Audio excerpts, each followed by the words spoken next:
Cher Garchois, cher Royua, cher Clodoaldien, le 18 juin 2017, vous m'avez élu député de la 7e circonscription des Hauts-de-Seine. Depuis 2 ans, je m'efforce d'être à la hauteur de cette responsabilité, d'être à la hauteur de la confiance que vous m'avez témoignée. Cette confiance, vous êtes nombreux à me la renouveler quand je vous rencontre, quand nous échangeons et puis aussi quand nous correspondons. Je vous en remercie sincèrement. Vos réflexions nourrissent mon action et vos encouragements la soutiennent. Lors du scrutin européen de 2019, la liste Renaissance, soutenue par La République En Marche, le MoDem et ses partenaires, a obtenu sur notre circonscription près de 40% des suffrages exprimés. Je me félicite que de nombreux habitants de cette circonscription aient plébiscité notre mouvement et surtout son projet pour l'Europe. Ce projet, ce résultat nous engage. Il traduit la force de nos idées et la capacité de rassemblement de la politique, de la majorité et du gouvernement. Ce rassemblement ne doit pas être un simple rapprochement. Il n'est pas un bricolage politique comme les Français ne veulent plus. Nous n'allons pas renier notre idée, notre volonté de progrès économique et social. Et surtout, cela nous anime, en fait, depuis le début de notre engagement derrière Emmanuel Macron, le président de la République.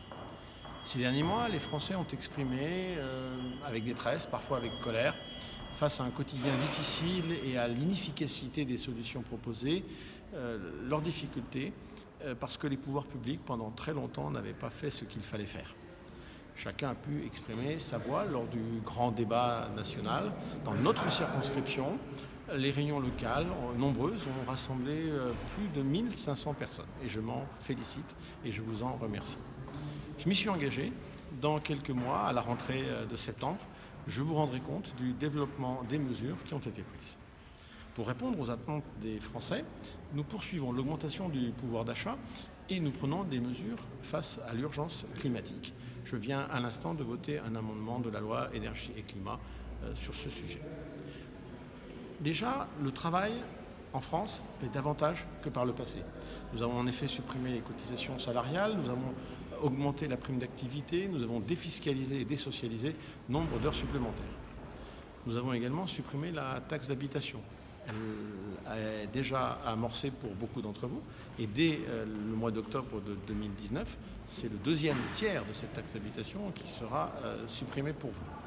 Enfin, le pouvoir d'achat des Français devrait, en moyenne, disent les statisticiens, augmenter de près de 850 € en moyenne sur l'année.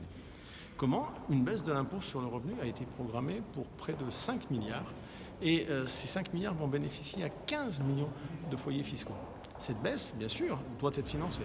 Elle le sera par une suppression de niches fiscales dont bénéficient les entreprises et aussi par la poursuite de la baisse des dépenses publiques, une dépense maîtrisée et en même temps peut-être des économies sur les établissements publics et les agences de l'État. Nous avons également modernisé notre système de santé. Nous avons voté très récemment une loi pour la réorganisation du système de santé. Cette loi permettra de renforcer le recrutement des médecins grâce à la fin du numerus clausus.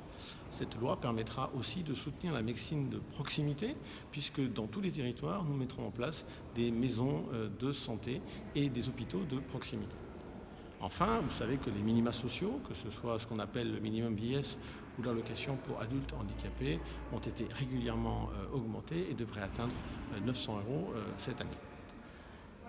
Enfin, et pour tout dire, notre économie, vous le constatez tous les jours, est à nouveau dynamique.